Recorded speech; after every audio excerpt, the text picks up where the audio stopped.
The Irish government is currently trying to pass a criminal justice bill, which has been the subject of some heated debate. Defenders of the bill have argued that the restrictions it apparently places on free speech are for the benefit of all.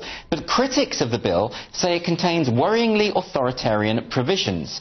David Quinn, a columnist for the Sunday Independent, joins us to discuss the bill. David, thanks so much for joining us. Could you perhaps give us some kind of background to this bill, because it hasn't been reported on as much as I would like in England? Well, it hasn't been reported enough in Ireland either, actually. So this was introduced to replace, or is being introduced to replace, the Incitement to Hatred Act from 1989.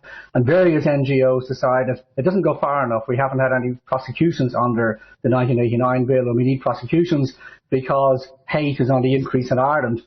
And so this bill is currently working its way through the upper house, which is called the Senate over here. It's already gone through more or less through the lower house, and it went through by like 110 votes to 12.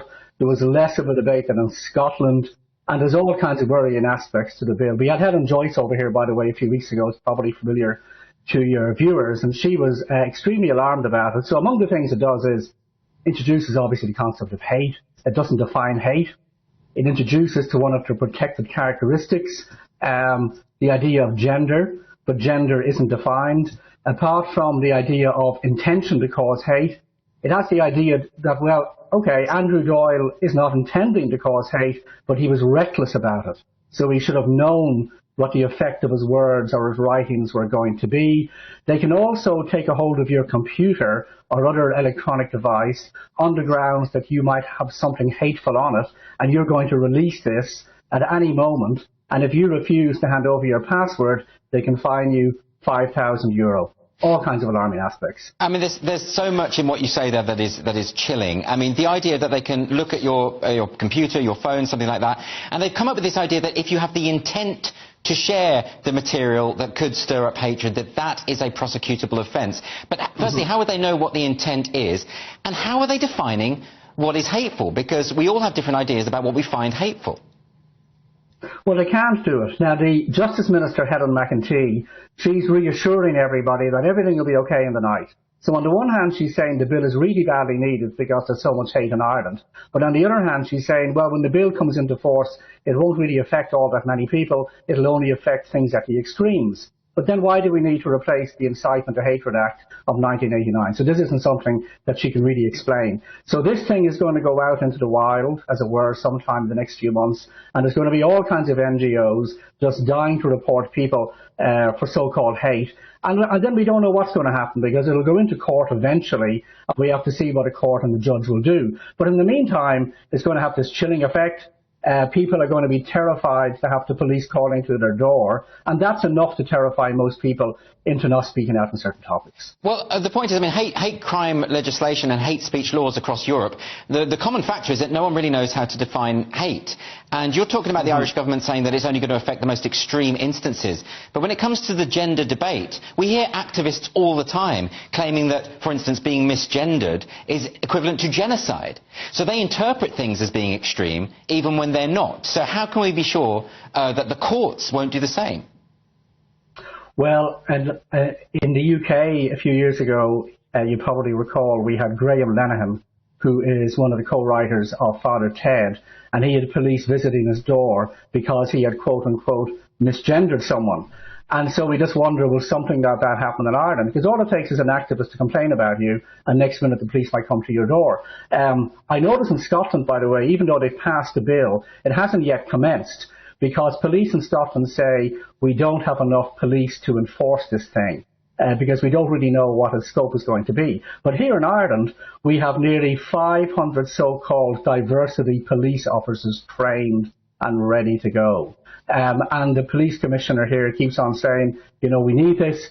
He talks about 500 or 600 hate crimes last year, but actually when you delve into those figures, you discover an awful lot of them are so-called hate incidents, like the police record in Britain, where it's completely based on the perception of somebody that a hate incident has taken place. And it doesn't even have to be you who are the so-called victim of it. Somebody else can report that something was a hate incident. So this so-called 600 hate incidents are probably not really hate at all. Well, and we've worked very hard over here to make sure that non-crime hate incidents are no longer a thing, because, of course, people were claiming it. They perceived prejudice where it didn't exist, and that was sufficient for people to have this against their name. But I want to ask you about this speech which went viral, which was Senator Pauline O'Reilly. Can I just hear about what she had to say? I'd like to hear your response on this. Can we play the clip? When you think about it, all law, all legislation is about the restriction of freedom. That's exactly what we're doing here, is we are restricting freedom, but we're doing it for the common good. You will see throughout our Constitution, yes, you have rights, but they are restricted for the common good. Everything needs to be balanced. And if your views on other people's identities go to make their lives unsafe, insecure, and cause them such deep discomfort that they cannot live in peace, then I believe that it is our job as legislators to restrict those freedoms. So restricting the freedoms of the population for the common good, where have we heard that before? Oh, in every single tyrannical regime that's ever existed. Can Pauline O'Reilly not see that what she's advocating for there is authoritarianism?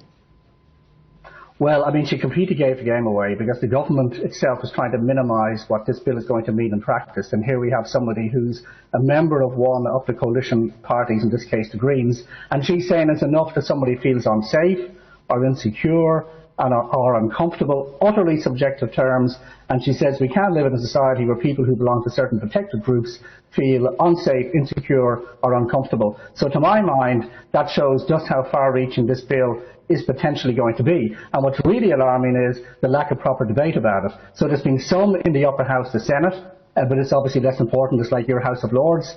So the bill is ultimately going to sail through. There's some small possibility of some kind of amendment that might soften the blow of this thing a little bit. Our media here have mainly been in favour of it, are silent. Our equivalent of the BBC, RTE, has been nearly utterly silent about it. In fact, the weird thing is, here we are in GB News, and GB News is showing more interest in it than our national broadcaster is. And so most of the opposition to it within Ireland has been occurring on social media. So that clip you just showed has had something like 2 million views. Now, a lot of them are because people like you, Andrew, retweeted it. And like about 6 weeks ago, we had Elon Musk copying onto the bill. And we also had people like Jordan Peterson also copying onto the bill. So we've got these really big figures from overseas saying, hang on a minute, we've got a problem in Ireland. And the problem, by the way, in Ireland is we used to be the most Catholic country in the world, and now we're kind of moving over to being the most politically correct country in Ireland. So we're kind of overcompensating for it. But we're going from one type of authoritarianism in the past to a brand new form today. I did want to ask you about that, David, because it does strike me that there is the activism within Ireland is far more extreme and aggressive and militant than you see even over here. And I wonder to what extent that was because you have this history of Catholicism, which was then sort of swept away in the public consciousness by the same-sex marriage. And then since then, you have politicians and the media class in Ireland using terms like unsafe, which is straight out of the lexicon of critical social justice, otherwise known as wokeness. You see, I think Ireland is a country, because we're a small country, we're extremely consensus-driven. And I think what's turning out in Ireland is we kind of only allow one idea at a time. And if you don't go along with that idea, you're cancelled, you're silenced, you're not given platforms. And this happens in all kinds of informal ways like Britain. So all kinds of people now simply don't get invited to universities anymore to take part in debates. We had, by the way, a couple of years ago, Richard Dawkins was supposed to speak at Trinity College Dublin to the HIST Society, the Historical Society, which is apparently the oldest debating society in the world. But a new committee came in and they disinvited him because a few years ago he described Islam as the greatest force for evil in the world today. So they said we can't have him. But now what's coming along is, so there's all kinds of informal ways of censoring people. So now they're going to come along with this bill, which is a formal way to do it. And ironically, a few years ago, Ireland got rid of the blasphemy law from its constitution. So you can say blasphemous things about God. But the new form of blasphemy is you can't say blasphemous things about certain minorities.